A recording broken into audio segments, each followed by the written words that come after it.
Hello, everybody. Welcome on the Lights on Data show. Today, we have the honor, the pleasure, the privilege of hosting Lori Silverman. And she's going to talk to us about monetizing data through collaborative informed decision-making. Welcome, Lori. Thank you very much for having me. The pleasure is all mine.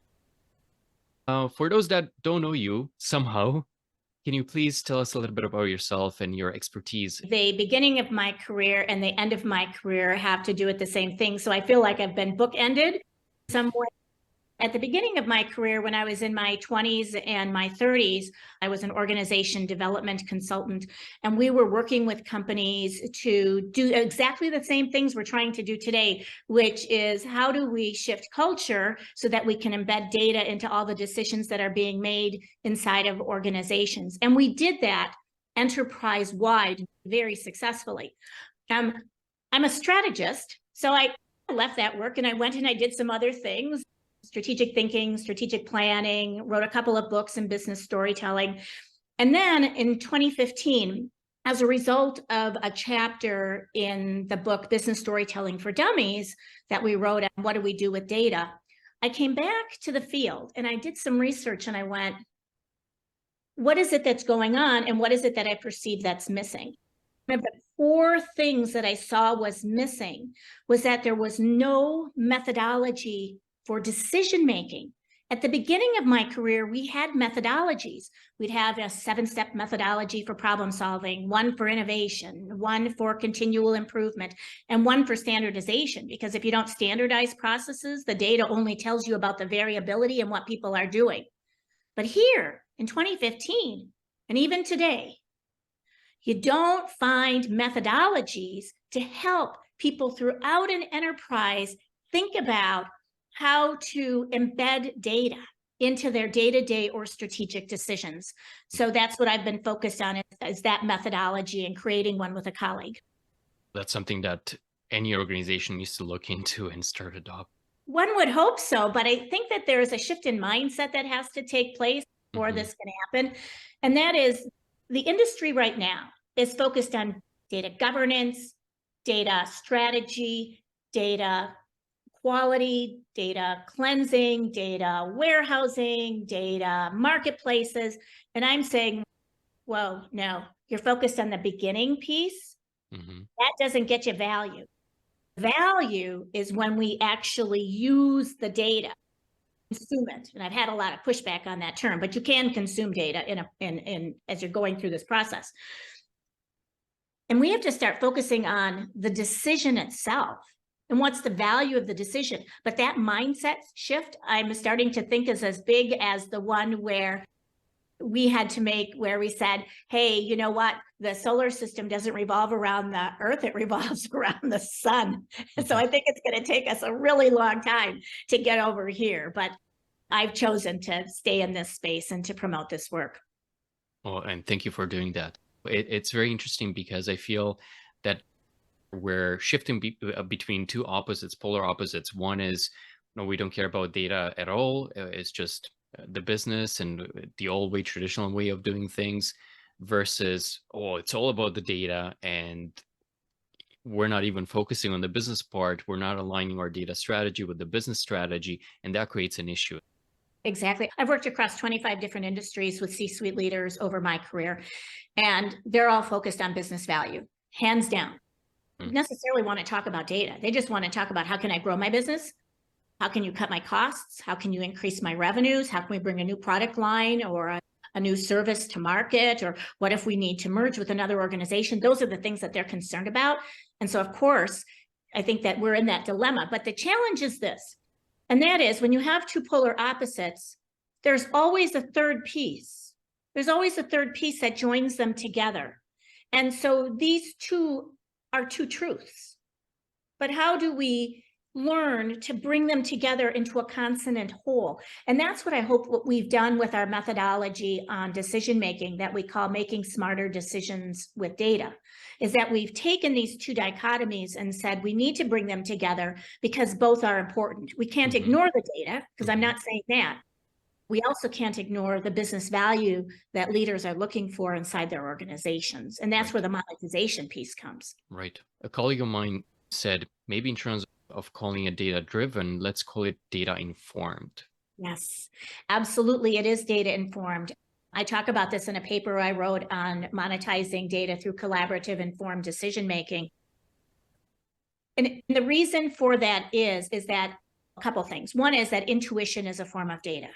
We cannot ignore that. If we ignore it, what we're saying to people is that your experience doesn't matter at all. So did you work? We'll just give it to machines. And second, if you look at the tens of thousands of decisions that are made in organizations every day, a majority of those are and will continue to be made by humans. And emotions are needed for decisions to be made. If the emotional part of the brain is damaged in any way, shape, or form, people will stay in a pro or con or this or that or alternative sharing perspective. They'll never, ever make a decision. And yet what we're doing is we're saying, oh, we got to make it objective. We got to get the emotions out. And the answer is no, don't do that. You still need them.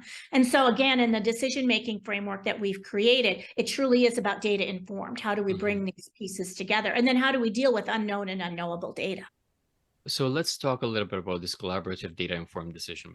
Karen Dietz and I spent several years not only looking at the methodologies that I created earlier in my career, but also looking at the data wisdom continuum and saying, what could be some steps that people could go through that are comprehensive enough that no matter who you were in the organization, even without knowing anything about data, that you could use easily.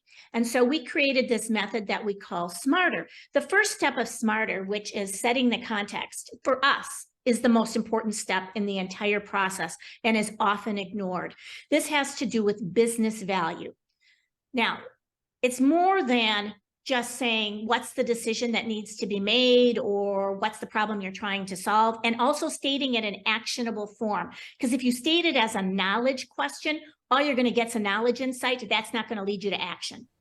Really have to say, how do I make this question very actionable so that we can take action at the end of the process based on it?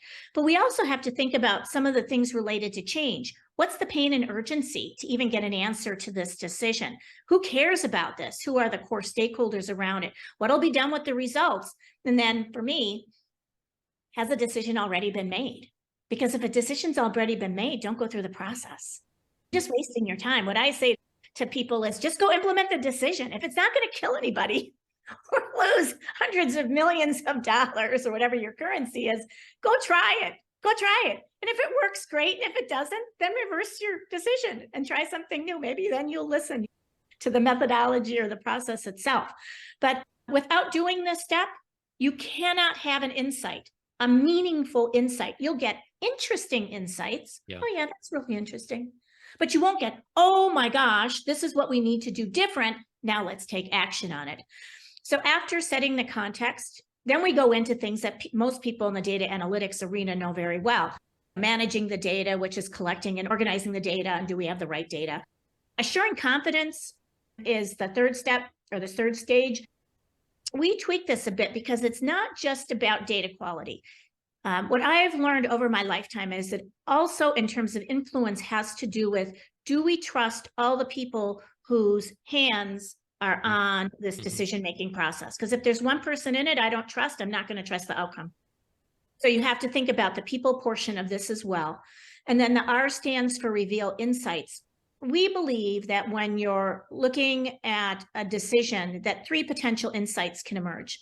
You could get knowledge insights, but as I said earlier, they're not actionable. What we hope that you get are current state insights, which are things you can do today based on the decision. And then what we also hope that you might get, and you might want to hold off to the side, are future state insights, which are potential innovations. And you don't want to ignore those. So we look at, with groups of people, what are those three pieces when you get to the insights portion? And that is where I want to just make a distinction here. That's where data visualization can be extremely helpful, which is at bringing out or revealing the insights. The reason I say this is that the T of SMARTER is taking a stand or actually making the decision, making the most important decision now. And I think where I see a flaw in the analytics community is that there's a belief that you can storify data. And you can use data visualization to communicate it. And the answer to that is don't do it. The human brain hates data. That's the simplest way of talking about it. You want to use a business narrative story, words, and keep data out of it. The data visualizations reveal the insights, but they're not the story. Yeah. Everybody's focused on that right now. I used to challenge that a lot. I don't so much because the pressure is so great from technology companies to stay here. But I'm telling you, if you really want to influence people, then you need to use narrative story. This is a whole brain influence approach. And when you move away from the data and you figure out the stories to tell, oh my gosh. And then we can move into the E, which is execute the decision, and then R, which is relay the results from the execution. So I think that we've got some challenges still in the middle of this process, which is why I like to look at all of decision making. Because again, if you don't have the right question, you're not going to get the meaningful insights. And then if you've got the meaningful insights and you don't communicate them correctly, you're not going to get to an action. Yeah, no, definitely. As a fun fact, we had these two amazing guests, the founders of this company called Narrative Science. It doesn't exist anymore. I think they got bought out by a big company. I forgot which one. I hope their technology will continue to be, but they were basically trying to convert all that data visualization and all the raw data into a narrative. You need that narrative to understand a little bit better, to hit you the right place. Well, exactly. The challenge is that this is the difference that we don't talk about in the analytics community between sense making and meaning making. Mm-hmm. When people make sense of something and they look at data, they go, oh, that's interesting. Mm-hmm. When people make meaning, which is what they get out of a story, they go, oh, now I know what you want me to do. Now I get it. Oh, wow. Now what do we do? And that takes you into progress and action. This just gets you stuck.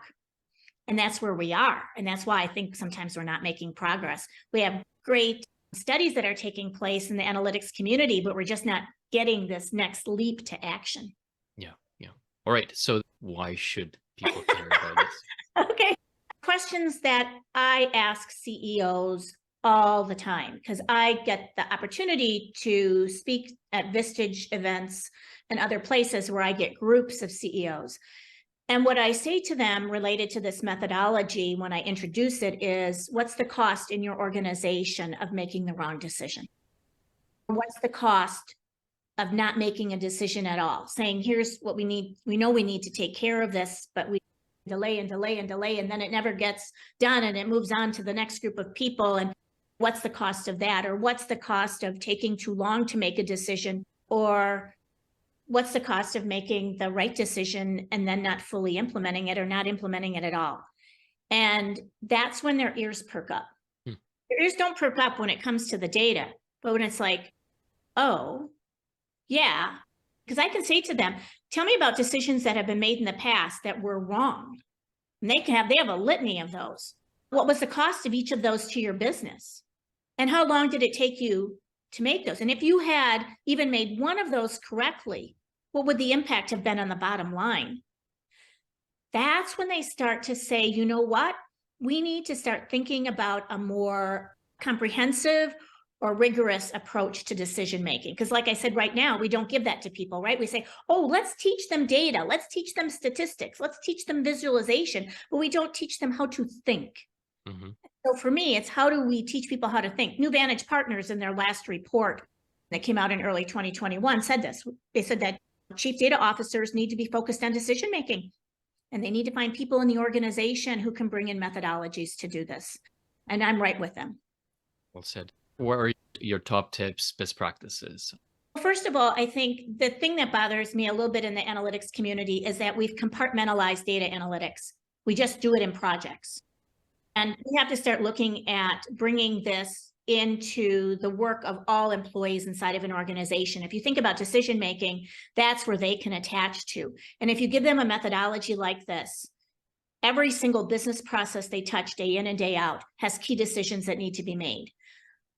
They can use methodologies like this, even if they're just going through the first step of the process to get clear on the decision they're trying to make. So I think we need to switch our mindsets from, why are we continuing to compartmentalize and why are we not using this throughout an enterprise? Second, you're going to need a methodology for decision making. You're welcome to use Smarter, or if you can want to create your own methodology, feel free to do. But I think for us, what we've done is we've incorporated so many things that other methodologies like the scientific method don't have. Things like unknown and unknowable data, things like intuition, like human emotions, the meaning-making piece that I talked with you about, and so on. Those are all critical items that have to get inserted into the process. It's not just data in a tangible format that we need to look at. Then finally, bringing this methodology to your business leaders, because if you can help them with even one strategic decision in their regular day-to-day work as a leader, that will gain you a lot of ground inside of your enterprise. But what we're trying to do is, for me, it's not about data literacy. It's about how do we create more intelligent organizations? And that's a very different conversation. From your experience, Lori, have you seen a company that is doing this the right way? Today? No, not today. No. I can tell you about companies in the past that have done this, not today. And I think that there are a variety of reasons for this, sadly. One which has to do with the focus on data, which is what technology companies are bringing forth. A few years ago, talked to over 50 leaders of technology companies, and I brought this methodology to them and I said, what do you think of it? And they all said, this is brilliant. Oh my gosh, this is great. But I can't build it into technology, so therefore it's worthless to me. So I'm not going to bring it to my clients. And that was an eye-opener for me, because for some reason, well, I can't say for some reason, I know everybody wants to make a buck, and that's where their focus is. But they see the benefit of teaching people a way of thinking that will get results from the data itself. So I don't know when we are going to be ready to step back and say, we need to embrace something different. It may be, as it is in almost all fields, as it was when I was doing this work early on in my career, because early in my career, other companies had statisticians just teaching 3 and 4 weeks of what we now call data analytics, and it wasn't working. But when people like me were brought into organizations and we focused on the cultural aspect of this, and we focused on decision-making and better decisions as the outcome, those companies gained traction and a lot of success. But what had to happen first was a lot of failures, a ton of failures. I don't think we have a lot of failures yet. I don't think we have enough pain nor enough urgency to make a change. That's the sad part of what I'm bringing forward, because I do believe that the value of what I'm sharing with you, that I've seen when I teach workshops or give keynotes across the world to people who are using these methodologies as best as they can within what they control in their organizations, is they get huge successes. They just can't use it organization-wide. Hopefully not yet. Not yet. Yes, correct. I love that, because I always say that to people too. There's always the yet at the end of it. So what are your recommendations for those that want to learn a little bit more about collaborative data-informed decision-making? First of all, you need to learn about how the brain works. There's 2 ways that I have that you can do this. And there's lots of books on brain research right now. One is, a couple of years ago, Karen Dietz and I did a LinkedIn Live show together on all of the research that we are aware of. It's on my Level Up with Lori LinkedIn Live channel. It's episode 8. I also took this research and for the very first time put it into an article that I did for a Cutter Consortium's Amplify magazine called The Increasingly Vital Role of Business Storytelling and Leadership. That's on the front page of my LinkedIn profile, where people can grab that. Second is, Karen and I wrote Business Storytelling for Dummies back in 2013. The information in it, other than chapter 8, because that's the work that we've evolved over time, that's on what do we do with data. The content in that book is timeless in terms of how do you create narrative stories. So I'd encourage people to see that. And then also what you talked about with narrative science. Also for Cutter, I wrote an article on this methodology called Monetizing Data Through Collaborative Informed Decision-Making. That article is also on my LinkedIn homepage, and there's a couple of posts about it. And then finally, start looking into the field of decision intelligence. Lori Ann Pratt has been really the person to bring this forward. Get a hold of her first book. I know she's writing a second book. But the first book, I think, starts to give more of an overview of why it is that we want to create more intelligent organizations. But just be careful here.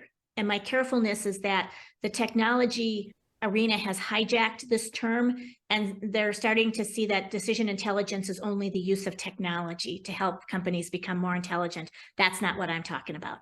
I'm talking about making each and every one of us more intelligent so that the organization and the work that it does becomes smarter, faster, better over time. Thank you. Thank you so You're much, welcome. Lori, for being here today and shedding light on this important topic. And I do encourage everybody to follow Lori Silverman on LinkedIn for a lot more content. Lori, I know you're going to be taking a break and starting in 2023, but we do hope that you'll be back and still be engaged with the data community. Absolutely. I'm around till the end of 2023 is what I tell people. So grab me now. But I am. I'm starting to take more and more time off to explore some other possibilities within my life. Thank you for acknowledging that. Thanks so much, Lori. You're welcome.